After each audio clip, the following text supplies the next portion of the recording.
Storytelling Ron. I'm here to talk about how to make a simple mid-level quickly. I had to do this quickly. My daughter is getting back into D&D. We have a little marathon going here.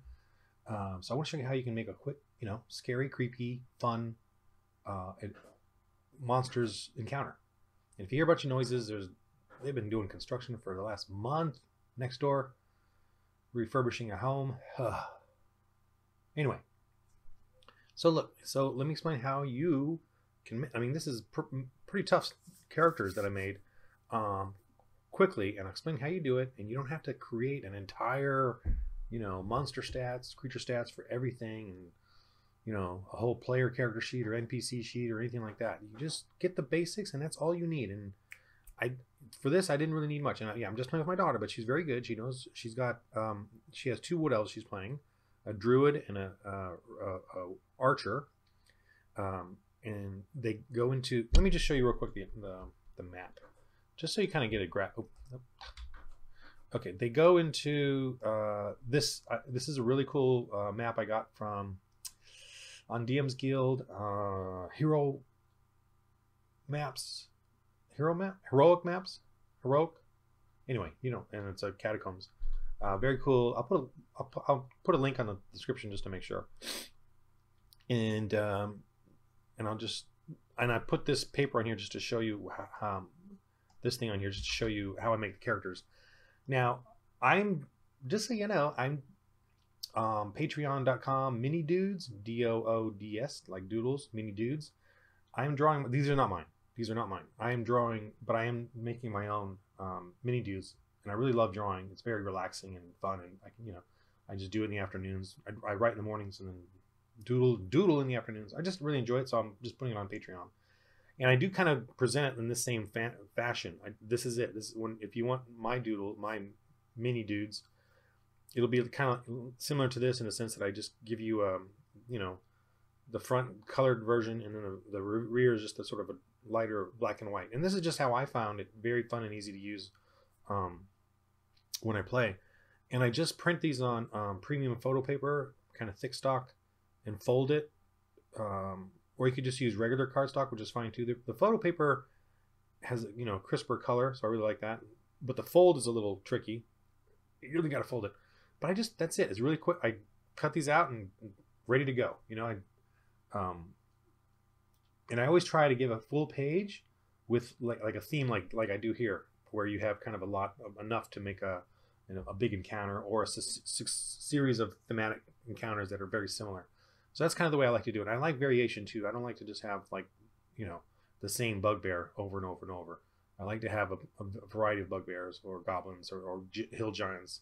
I don't like to just draw one that you have to use over and over and over. So this, I acquired these off the internet, and I did it because I was, I believe I did this before I even began drawing. This is a while ago. I just had these and was going to use them at some point for something else, but I decided to use it for my daughter because she's really, she's 15, and I really gotta, while she's into it, like I want to play with her and get a little marathon. And the wife's out of town on a business trip, so this is what I did. I decided to use these guys, and I created this whole setup of who they are. And it's really helpful to have these next to you, or for me, I like to look at them and then decide what they can do, or I keep it simple, but decide what can they do. So the cult members. So here's all I did. Cult members, armor class 11, hit points 10, maybe XP 25ish.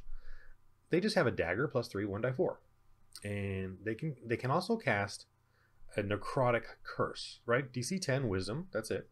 Just save. Sorry, I don't edit out my burps and coffee and all that. They cast a DC 10 wisdom, and then if they fail, you just take a necrotic 1d6. That's their range spell. And I didn't worry about a range because they're going to be in the tombs. It's going to be everything's going to be pretty close quartered. This is just my her killing them. Minus 10 hit points, -2. Then he gets killed. X means they're dead. They were killed. And so I had them throughout the cult tomb, either a few at the beginning to intro her into the tomb and encounter the wood elves characters, and then the Tranquilite, which is this guy right here, creepy dude, I made him armor class 12, hit points 33, dex +2. Like if he ever needs to save for anything, I give him dex +2. I don't know why I give dex, but whatever. Expect 20 attacks. So he has a DC 13 intelligence mind attack. So it's really that whenever you do that, like a trap or a spell or curse, all you need is the difficulty class and what ability score they need to save on, and then the effect. But you know what I mean? That's the kind of like that's and think about this too. The spell book or the player's handbook has all the spells and all this.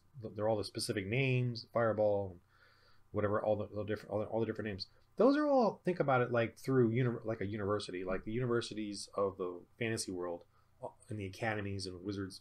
They all have the same spells because they all share. But out in dark world, out in a dark other world, or the goblins or the orcs or the source, the shamans, they don't have that, right? So their spells are just inherent in them. So their magic is wild magic or whatever. So they don't have names for it, and they just have these things that they do, So it's totally sensible to make, to me, more sensible to make it like that, where that they just have their own little thing that they do. And I did another video on easy spellcasting villains. If you want to check that one out, but it's the same concept. Also, I had him raise dead, so he can raise the cult members, and they become kind of just basic, zombie, basically this again, but they just can't cast, and that's what I had him be able to do that, just to annoy my daughter or whatever. But it was good. She totally dealt with him. Actually, and because she attacked, she came in, attacked a few times, and then she retreated, and and I did give her some wood elf reinforcements, and she went out to call them and bring them in, because she's only got 2 characters, and then so she had a couple of wood elves help her, just like an archer team. And then when she returned, which was quick, but when she returned, the cult members came back out. But anyway, so here we go. We're starting to get higher level, tougher things. The Guardian Whip is this guy right here. Okay, I found this on the internet. Oh, by the way, these 2 are Cthulhu toys, H.P. Lovecraft Cthulhu toys. I thought they were so awesome. They're not even miniatures; they're toys or something like that. Collector figures. And then these are all from an actual miniatures fantasy website. And I just did a Google search. I found them. I was just, wow, these are cool. I'm not selling them. They're not on my, these are not part of anything that I'm selling. I'm just using for own personal use. So the Guardian Whip, what I did here is this guy right here. It looks creepy. My daughter was totally like, what? So he has resist damage, non-magical. He has 1 attack. The Tentacle Slam, +6, 1d8/4, right?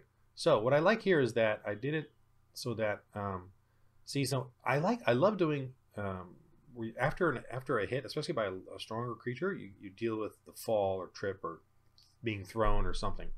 So strength dex 14, or you're knocked prone. And if you're knocked prone, he's going to, his next attack, which will be on the next round, is going to be a +6 grapple.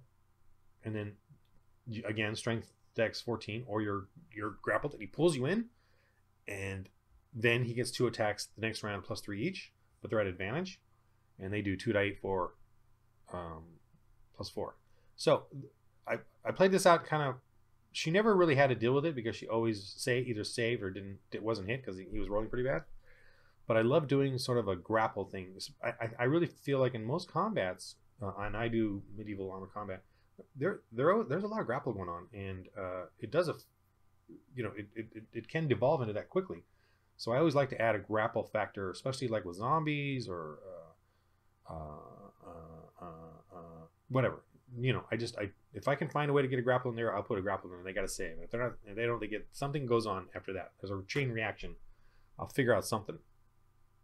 So that's basically all he was, and he was scary and dangerous. He had, hit points 72, and I kind of guesstimated. The XP based on the level, based on where it's at. Okay, the other worldly sorcerer is this guy, and I keep it simple because just these variations is a lot. Like in a fight. Armor class 13, hit point 66, XP 1800. So he has a wish intelligence of +3, so he has to save against anything. But he also has mind protection. I figured he's an otherworldly sorcerer, like a Cthulhu-y thing. So he has to. So he's going to have protection against any kind of mind control, charms, and all that. So I gave him a reaction. He can deflect first attack per turn. Spell or combat. He just can deflect it. Problem is, I forgot to use it. She did a moonbeam on him. Kept moonbeaming him while she was fighting the, I think the whip or this dude. I can't remember. But she was definitely going for it. And I forgot to.